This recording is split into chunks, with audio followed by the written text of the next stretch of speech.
Hello नमस्कार दोस्तों। एक खबर आई है अभी हाल फिलहाल में, और ये खबर जो है एक दो दिन पहले की है। और चूंकि मैं अपडेट नहीं रह पा रहा हूँ, और तो मैं आप लोगों के लिए बता सकता हूँ कि यूपी जो लेखपाल है उसकी भर्ती जो है वो कोर्ट में चली गई है। और चूंकि इतना उम्मीद नहीं था कि जल्दी हेयरिंग होगी या कोई बात होगी, इसकी 18 मई को हेयरिंग हो रही है। और बड़े ही इत्तेफाक और उम्मीद के साथ मैं ये बात कहना चाहता हूँ आप लोगों से कि ये जो भर्ती है कोर्ट में सही समय पे गई है। अब ये पता नहीं मुझे इसको लेकर क्या चल रहा है क्या नहीं चल रहा है, लेकिन 18 मई को इसकी नेक्स्ट हियरिंग है।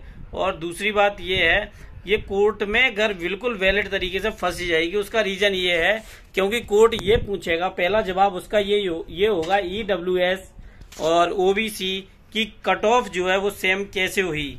आखिर ऐसा कौन सा मंत्र पड़ा है इस भर्ती पे जिसमें इन दो कैटेगरी की भर्ती जो कट ऑफ जो है वो सेम हो गई, यूआर की भी, यानी तीन जो कैटेगरी तीन में कैसे सेम हो गई, ये सबसे बड़ा सवाल है। ये इम्पॉसिबल वर्क था जो कि एक किसी महान कार्य के द्वारा ये पूरा करके एक कर दिया गया। दूसरी बड़ी खबर जो है वो इसी से रिलेटिव है कि जो बताते हैं लोग वो ये है कि इको गार्डन शायद लखनऊ में कोई है, वहां पर इसको लेके कोई धरना प्रदर्शन शायद में भी चल रहा है। ऐसा कुछ खबर अभी सोशल मीडिया और दूसरी जगह यूट्यूब और दूसरी जगह शायद ये अवेलेबल है, ऐसी कोई खबरें हैं।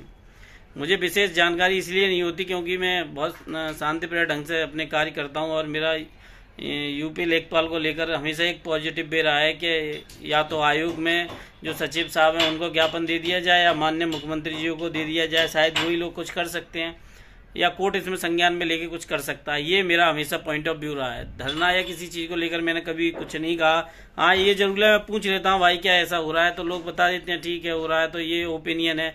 पोल है, पोल के थ्रू जितना पता चल पाता है लोगों को वो पता चल जाता है। ये एक पॉइंट ऑफ व्यू है लाइफ का। दूसरा ये है कि कुछ लोग जो है सिर्फ कहते हैं, साथ नहीं होते, ये कड़वाहट है। बात मानिए मत मानिए, कुछ लोग आज सोच रहे हैं और लगातार जो लोग समय रुपया पैसा सब बर्बाद कर रहे हैं और कोशिश कर रहे हैं, आयोग जा रहे हैं, लेकिन उनको कोई जवाब नहीं मिल पा रहा है। ये भी बहुत दुर्भाग्यपूर्ण है। और उसमें फीमेल पीएच कैंडिडेट की कट ऑफ को लेकर भी बहुत बड़े असमंजस है, जो मेरी समझ में तो नहीं आता। कम नॉर्मलाइज्ड स्कोर वाले सेलेक्टेड हैं, ज़्यादा वाले सेलेक्टेड नहीं हैं। ये क्या सब कुछ है मुझे पता नहीं। मुझे लगता है कोई तो बवाल है, कोई तो लोचा है ही इसमें, क्योंकि ऐसे नहीं हो सकता कि हम जो है कोर्ट सबसे पहले सवाल पूछेगा आप मुझे बताइए आयोग में आपके पास कितना डाटा है। वो कहेंगे 13 लाख बच्चों का। ये डाटा 10 महीने पहले क्यों नहीं था? आयोग यहीं पे फंस जाएगा। वो कहेगा हम 1 महीने पहले सूचित करते हैं। उनकी 1 महीने पहले सूचित करते हो तो 1 महीने पहले आप ये थोड़ी कर सकते हो कि बच्चों को पहले बताकर कट ऑफ डिसाइड नहीं कर सकते। आप 13 लाख बच्चों के फॉर्म भरवा लेते हो तो आपको ये पता होगी कि पेट का जो स्कोर कार्ड था वो पहले ही ऑलरेडी अक्टूबर के बाद आ चुका था। तो आप ये कैसे कर सकते हो कि आप बच्चों को नहीं बताओ? आपके पास सारे बच्चों का डाटा था 17 लाख का। वो आपको ये भी पता होगा कि अगर 17 लाख बच्चे भरते हैं तो कितनी कट ऑफ होगी, और अगर 13 लाखों ने भरा तो कितनी कट ऑफ होगी। ये आप डिसाइड कर सकते थे कि इतनी परसेंटाइल वाले बच्चे ही अप्लाइड किए जाएंगे, क्योंकि आपके पास बिल्कुल जेन्युइन डाटा था, आप आयोग हो। और ये सवाल पूछते ही आयोग वहां फंस जाएगा और उसके पास कोई जवाब नहीं होगा। ये बात कंफर्म समझ लीजिए कि अगर कोई सीनियर वकील होगा, मैं भी लोग कोशिश कर रहे हैं, मैं मंडे को शायद इस पे ज्ञापन दे सकता हूँ, मैं भी ट्राई करूंगा और शायद हो जाए तो। क्योंकि मैं तो एक लगता है लोगों को जो है अपना, मैं तो भाई वीडियो बनाता हूँ तो उसको लेकर आप लोगों के लिए इन्फॉर्मेशन से रिलेटेड वीडियो देता रहता हूँ। बाकी मैं बहुत नॉर्मल तरीके से लोगों के साथ बताता हूं कि ये काम मत करो। राजन सर भी बता रहे थे, तो वी विल ट्राई यार, कोशिश करते हैं। अगर ऐसा कुछ है तो देखते हैं और आगे क्या है, आप लोग मेहनत करते रहो। लेकिन कोर्ट में अगर ये भर्ती जा रही है तो मुझे लगता है कि 18 तारीख की इसमें हेयरिंग है। ये एक बहुत बड़ा सवाल है और ये सवाल बिल्कुल जेन्युइन है कि कोर्ट में ये भर्ती फंस सकती है।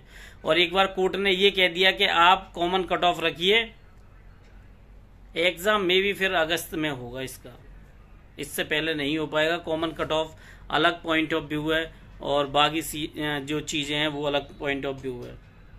और कौन नहीं कहता कि एक दूसरे को सपोर्ट करिए। आप एक बात बताइए कि कितने लोग आपको सपोर्ट करने आते हैं? एक तोता होता है, रटता रहता है, लेकिन याद रखो वो रटता जब है जब उसको कोई सिखाता है। तो वैसे ही ये काम मत करा करो, है ना। और ठीक है, आप लोगों का अपना ओपिनियन है, इस जगह मेरा अपना है, लेकिन वी विल ट्राई, कोशिश कर रहे हैं हम लोग, और एक साथ हैं और एक साथ रहेंगे। तो आप सब लोग मेहनत करते रहिए, मेहनत कभी खराब नहीं होती और साथ रहने वालों की मेहनत खराब नहीं होती, इसलिए किसी की बातों पर ध्यान ना दें, एक साथ रहें और एक साथ अपनी आवाज़ उठाएं।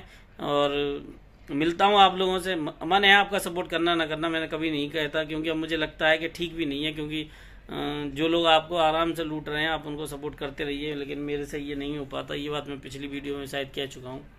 तो ठीक है, नमस्कार, धन्यवाद।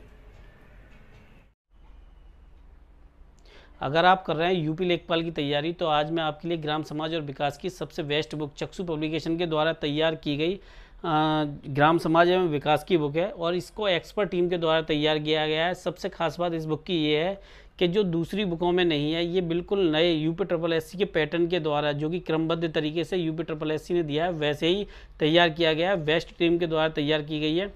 इस बुक का लिंक जो है वो मैंने डिस्क्रिप्शन में दे दिया है। और सबसे खास बात बुक की ये है कि इसमें योजनाओं जैसे महत्वपूर्ण टॉपिकों को बहुत अच्छे तरीके से समझाया गया है।